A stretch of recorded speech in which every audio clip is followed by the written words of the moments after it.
الا جينا نحسبوا عدد المرات اللي دخلتي فيهم السوشيال ميديا وخرجتي انت محمله بواحد الشعور ديال انك حرفيا كتحسي براسك شخص فاشل. ولا ماشي دائما السوشيال ميديا، بعض المرات كتكون مرة ما جيتي من واحد العراضه ولا مرة ما مشيتي لواحد البلاصه وشفتي شي ناس ولا كذا. علاش؟ لانه عقلك كيدخل في واحد المقارنه، كيقارنك انت كشخص ككل بواحد الجزء اللي دوك الناس اختاروه بالضبط باش يوريوه ليك، ولا الجزء اللي انت اختاريتيه باش تشوفيه من هذوك الناس. ما غاديش نقول لك حبسي المقارنات وكوني شخص ايجابي وبغي راسك، ولكن في هذا الفيديو غادي نتعرفوا على شنو هما الخطوات العمليه اللي لا تبعتيهم كتوصلي لواحد الدرجه من حب النفس وكتوقفي هذه المقارنات السلبيه. وقبل ما نبداو الهضره خصنا نتفقوا على واحد النقطه، انه المشكل ماشي في المقارنه بالضبط كفعل، ولكن المشكل في طريقه المقارنه اولا، وفي التردد، يعني في شحال كميه ديال ماشي كميه التردد ديال ديك المقارنه. يعني كثره المقارنه بزاف هي اللي فيها مشكل. اول حاجه كما قلنا طريقه المقارنه، فهموا واحد الحاجه البنات، وهذا الدرس اللي فهمناه هو الساس ديال المقارنه. انا ملي كناخذ راسي كباك كاملي باكج. كان شنو فيا شخصيتي، فيا الجمال ديالي، فيا الشكل، فيا طريقه التعامل ديالي مع المواقف، فيا قلبي، فيا الداخل ديالي، فيا الطيبه ديالي، فيا المهارات ديالي، فيا السلبيات ديالي، فيا طريقه تطوير من راسي، فيا ما لا نهايه. يعني انا فيا بزاف. ملي كناخذ واحد الحاجه من هادو فقط وكنمشي نقارنها بواحد الشخص اخر، هذه مقارنه ظالمه ليا انا. علاش؟ لانني وخصوصا حنا كما كنقولش نقارنوا الحوايج زوينين، كنمشيو نقارنوا فقط ندير واحد الحاجه اللي انا ما عجبانيش وكنتغاضى على داكشي كامل وكنمشي نقارنها بواحد الشخص اخر. ظلم خصوصا في السوشيال ميديا. وفين كاين الفخ انهم الناس ما كتاخدي انت راسك واحد الحاجه منك واللي كتنسى انت كباكيج كامل وكتمشي تقارنيها بواحد الحاجه اللي هي اصلا داك الشخص حتى هو قادها مزيان وبغى يوريها لك انت، وانت ما عارفاش داك الشخص اصلا شنو هما الحوايج الاخرين الخايبين اللي فيه. وانا متغاضيه على شنو داز داك الشخص باش يوصل لهذيك المرحله، شنو هما الحوايج اللي مكونين داك الباكيج الاخر ديالو كامل وهوايا، شنو هما واش بصح هذيك بعدا الحاجه كاينه ولا لا، وشنو هما الحوايج اللي مدرق عليا داك الشخص. يعني انا ملي كان نقارن راسي كامل كشخص وكنمشي نقارنه بواحد الجزء فقط من واحد الشخص اخر، داك الجزء اللي زوين فيه، هذه مقارنه غير عادله. الا بغينا نقارنوا واحد الحاجه كنقارنوا زيد دوز ليا واحد مع واحد وجوج مع جوج وثلاثه مع ثلاثه، ومع ذلك حتى هذه مقارنه لن تفدي بالنفع. علاش؟ لانه الشخص كيكونوا بزاف ديال الحوايج، البيئه، الظروف، الفرص، العوامل، كاينين عوامل بزاف ديال العوامل اخرين. يعني انا ما كنقارنش راسي بواحد الشخص اخر اللي انا وياه ماشي بحال باش تكون مقارنه صادقه ومقارنه حقانيه وغير ظالمه. خصني نتقارن مع شخص توأم ديالي في كل شيء. وشكون هو هذا الشخص اللي توأم ديالي في كل شيء؟ في الظروف، في الفرص اللي تعطاو لينا، في البيئه اللي حنا كاينين فيها ولا اللي كبرنا فيها، في الاقدار ديالنا، متشابهين في الشخصيه، متشابهين في الشكل، هذه غتكون مقارنه حقانيه. يعني خصني شخص تبقى الاصل مني. وشكون هو هذا الشخص؟ هو انا. يعني المقارنه الوحيده الحقانيه والغير ظالمه هي ملي كتقارني راسك براسك. وامتى كنقارن راسي براسي؟ كنعطي وقيت لراسي، كنقارن راسي بانا مثلا العام اللي فات، بانا شحال هادي، بانا مورا ما خدمت على داك الحاجه، انا مورا من الخدمه ونشوفوا النتيجه.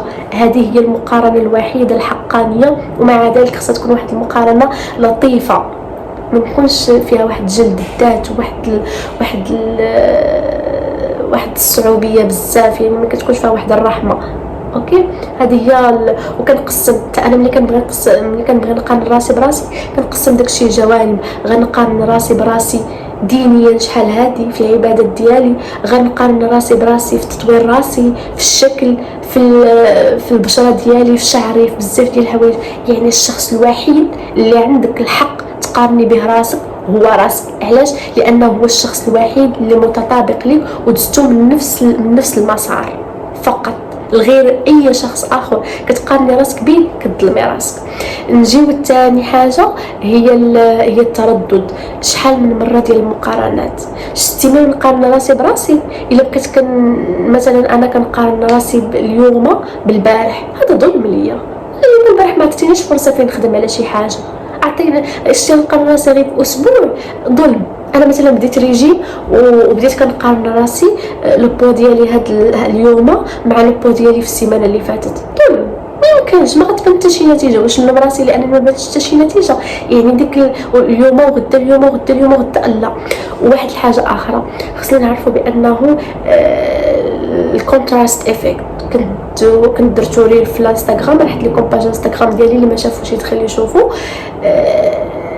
الكونتراست افكت هو انه عقلك اوتوماتيكمون ملي كتحطي ليه واحد الحاجه واو بيرفكت مع واحد الحاجه اللي حتى هي زوينه ومخا ماشي بيرفكت، راه هذيك الحاجه اللي زوينه غتبقى تبان ليه خايبه. وملي هذيك الحاجه اللي كانت كتبان لك دابا انت اختاريتيها على اساس انها خايبه واختاريتي حطيتها مع وحده اقل منها ما زويناش بزاف، غتولي تبان هذيك هي البيرفكت. يعني انت ملي كتقارني حياتك مع حياه واحد الشخص في السوشيال ميديا اللي هو اصلا خدم على هذيك الحاجه باش يبينها لك زوينه، اوتوماتيكمون غيبان لك راسك فاشله وغتبان لك حياتك خايبه. ملي غتقارني راسك بواحد الشخص اللي هو ناجح، على حسب كل واحد فينا شنو هو التعريف ديال النجاح عنده. حيت كاين اللي عنده التعريف ديال النجاح هو يكون عنده فلوس بزاف، كاين اللي التعريف ديال النجاح هو يكون مسافر، كل واحد وشو. كاين اللي كان عنده نجاح هو يكون داير عائله ومرتاح مع عائلته، كل واحد وشنو هو التعريف ديال النجاح ديالو. المهم ملي نكون انا كنقارن راسي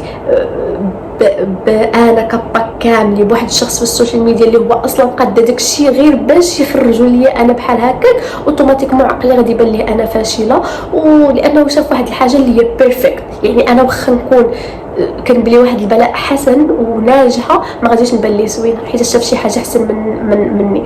يعني دائما عقلي يكون عنده واحد الاويرنس باللي انا راه تحت تاثير تباين، باللي انا راه كنقارن راسي بواحد الشخص اخر، ونستوبي هاد العمليه هادي ونحبسها. واهم نقطه في هاد الشيء كامل، عقلنا راه اوتوماتيكمون كيدير هذا الشيء. يعني نحيا ما نحبس فيه راه ما غاديش نقدر نسيطر عليه 100%. يعني شنو هو الحل؟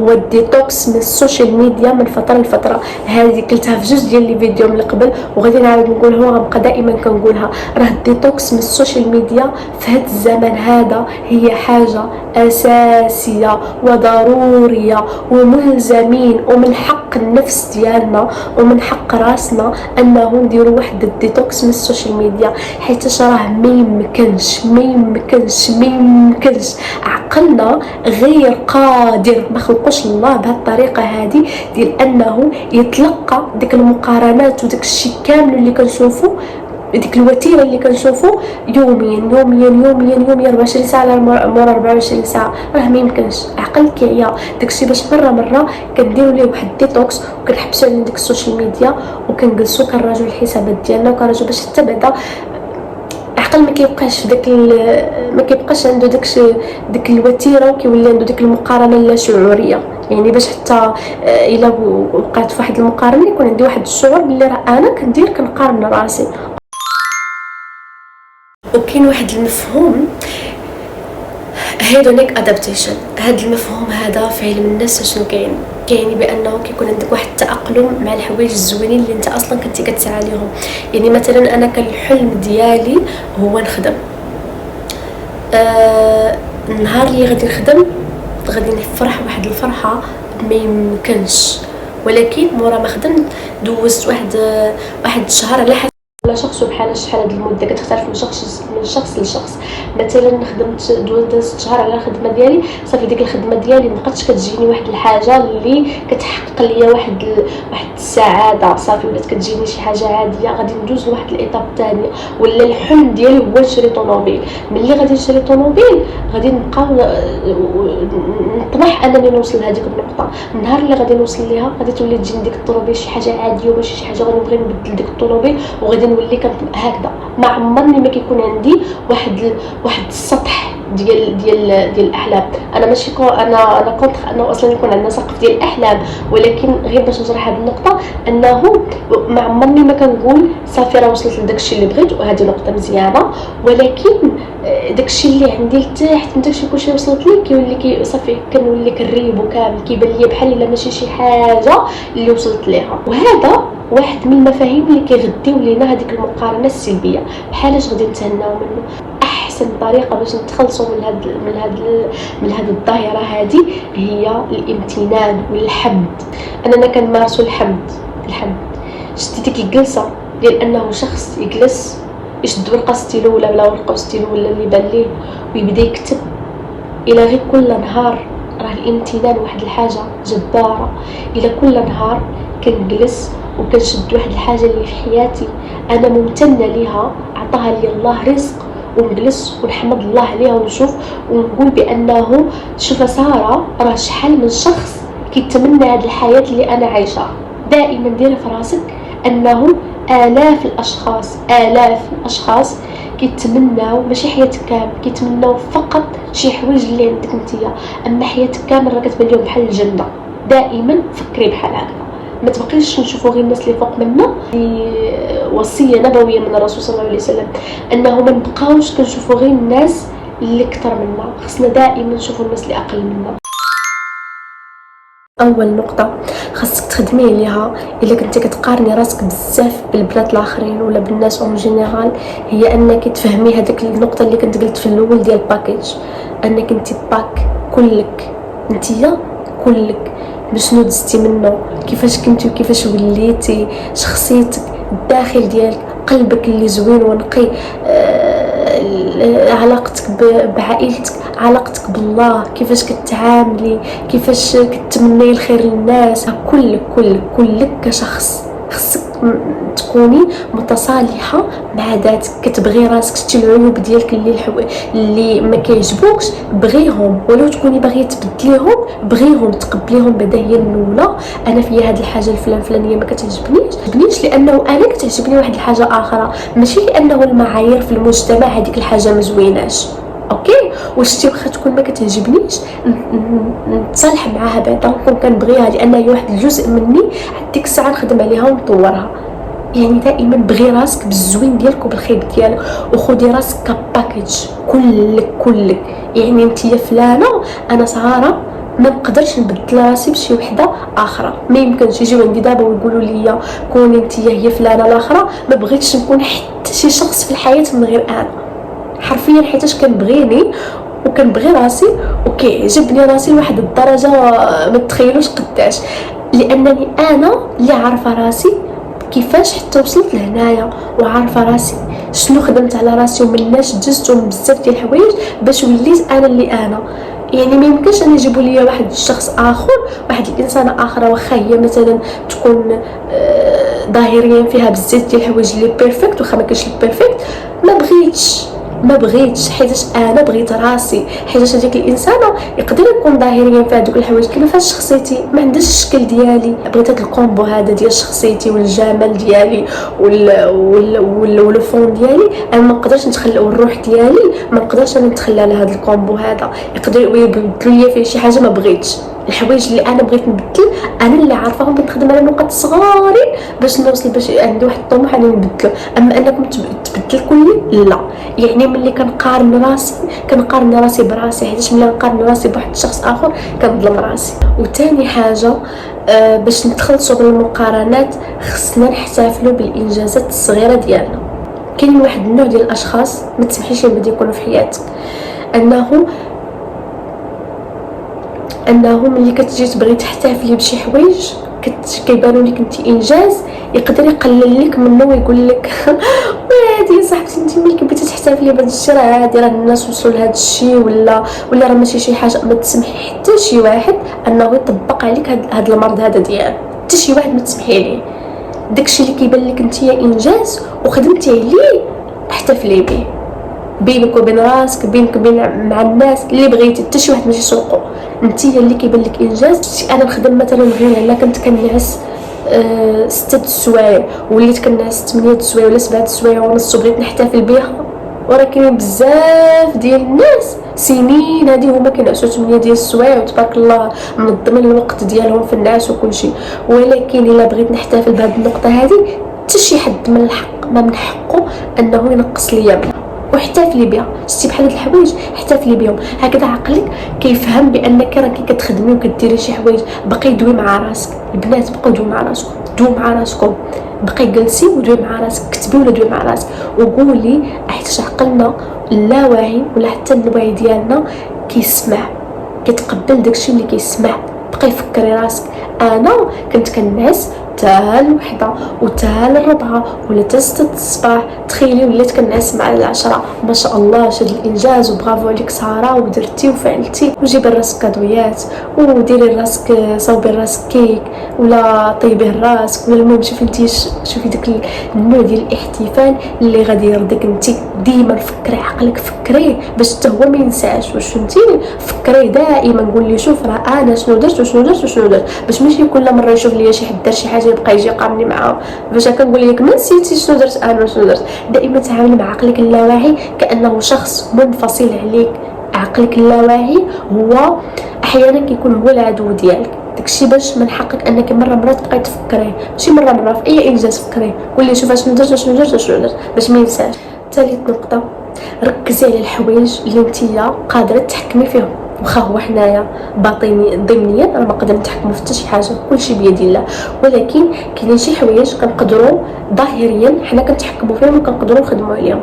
يعني ما تبقايش تعيشي داك الدور ديال الضحيه، ما تخليش عقلك يعيشك الدور ديال الضحيه وتبقاي النهار وما طال وانت البكا والشكا وكتبكي وشوف البنات وكاين غير باك صاحبي والبنات وصلوا والبنات داروا وانا ما عندي زهر. وانا اصلا غادي ندير لكم واحد الفيديو خاص على هذه ديال انا ما عندي زهر. هاد الجمله كنكرهها ديال انا ما عندي زهر. ما تبقيش تخلي راسك يعيشك في هذا الوهم هذا ديال تبقي تبكي غير البكا والشكا. الحوايج اللي انت قادره تحكمي فيهم خدمي عليهم، والحوايج اللي ماشي متروكين لامر الله، وراه كلشي متروك لامر الله ضمنيا، غير كنقول زعما ظاهريا. صافي ما تبقيش تدخلي راسك فيهم، ما تبقيش تقارني راسك في شي حوايج اللي بحال نقول لك مثلا الولاد، مثلا انت ما عطاكش الله الولاد، ما تبقيش تدخلي وتقارني راسك وشوف فلانه تزوجت انا وياها في نفس الفتره، فلانه انا وياها قد في العمر، فلانه انا وياها كذا وهي ولدات وانا ما ولداتش، وما عرفتش علاش ما عنديش زهر، وما عرفتش ما كتصدق ليا حتى شي حاجه، وما عرفتش انا واقيلا شنو كذا وما يعني ما ديريش هادشي. ستوب. ينفع تشوفي راسك كديري بحال هكذا انت كتادي راسك. هادو حوايج ما عندك فيهم حتى شي يد، هادو متروكين لامر الله. وخصنا البنات تكون عندنا واحد الثقه في الله، واحد الثقه ونركنوا لامر الله. ما انا وفلانه تزوجنا انا وياها في نفس الوقيته وهي ولدات وانا ما ولداتش، لعله خير. وعسى ان تحبوا شيئا وهو شر لكم، وعسى ان تكرهوا شيئا وهو خير لكم. صافي دائما نبقى نفكر بحال هكذا، لعله خير. ما عرفش الخير فين كاين. خصنا يكون عندنا واحد الثقه في اختيارات الله لينا. ورابع نقطه هي الامتنان. كنت دويت عليه في المحور اللي من قبل، ما عندي ما نزيد فيه، انه ممارسه الامتنان هي من احسن الحلول توقف المقارنه. خامس نقطه هي ديتوكس من السوشيال ميديا، وتو دويت عليه وبغيت نزيد نضيف واحد النقطه. الاشخاص اللي كتحسي بانهم كيستفزوا فيك داك الجانب ديال المقارنه، بلوكيو. ما تبقيش ديري انفولو لكل واحد كتحسي بانه كيشعل فيك ديك المقارنه ولا كيخرج فيك داك الزر ديال المقارنه. انفولو. بعد ما نختموا لا فيديو بغيت نشير لواحد النقطه. ملي كنقول كنحبس المقارنات وكنرضى بداكشي اللي عندي وكنبغي راسي كما انا بحياتي، ما كنقصدش بها انه كنقتل داك الطموح اللي فيا وكنحبس الطموح، لا. بالعكس، خصني نبقى دائما شخص طموح. كنقصد فقط انه ما كنبقاش نكون عندي داك الطموح السلبي. انت استمتعي بالرحله اللي انت فيها. الا كنتي كتخدمي على راسك باش توصلي لواحد الشخصيه كتبغيها، ما تبقيش تاجلي في ديك الساعه انك توصلي لديك الشخصيه اللي بغيتي. الا كنتي كتطمحي بانك توصلي لواحد السيتوياسيون ولا توصلي لواحد الوضعيه ماليه ولا اي شي حاجه، استمتعي بديك الرحله، لانه الايام اللي دازوا ما عمرهم ما غادي يتعاودوا، وداكشي اللي مشى ما عمره ما غادي يتعاود. لذلك استمتعي، لانه العمر كيمضي وما تبقيش تاجلي السعاده ديالك. فرحي بداكشي اللي عندك ومره راجعي مع راسك شنو هما المعايير. ما تخليش المجتمع هو اللي يفرض عليك المعايير، لا ديال السعاده ولا ديال النجاح ولا ديال الجمال ولا ديال اي شي حاجه. مره جلسي مع راسك وراجعي معاه، قول ليه ارى لي ديك لا ليست اللي عندك ديال هادي وديال هادي وديال هادي، حيتاش اللاوعي ديالنا راه خطير خطير خطير خطير جدا. كتلقاي بلي راسك نتيا كتامني بشي حوايج وماشي بواحد المسار، في واحد السيستم اللي انت اصلا ضدك وانت اصلا ما موافقاش عليه. وهذا ما كان. تهلاو في راسكم، حبسوا المقارنات وبغيو راسكم كيما نتوما. يلا باي باي.